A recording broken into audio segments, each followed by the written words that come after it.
Se prima non si trova il corpo non si può stabilire il fatto. Una mamma non lascia i figli così tanto da soli. È una comunità sconvolta quella di Stanghella che da 2 mesi dal momento della scomparsa di Samira El Attar ha 2 preoccupazioni: capire cosa sia accaduto alla donna e soprattutto come sta la figlioletta di 4 anni.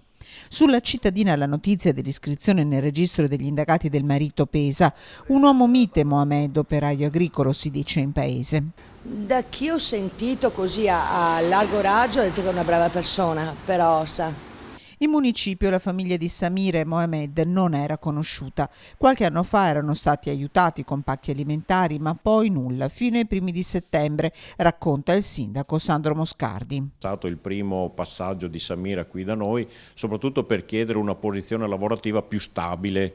Lei cercava un lavoro con un pochino più di ore per avere un'entrata superiore e magari con una forma anche più sicura. Ci siamo salutati rapidamente ma cordialmente. Ricordo un viso sorridente. Samira si era rivolta all'assistente sociale e all'assessore ai servizi sociali. A loro ha detto che avrebbe avuto intenzione di lasciare Mohamed, il desiderio forse di cambiare vita, non paura del marito, di possibili reazioni violente, racconta l'assessore, tanto che 2 giorni dopo il primo appuntamento era tornata proprio con Mohamed in comune per chiedere se ci fossero novità.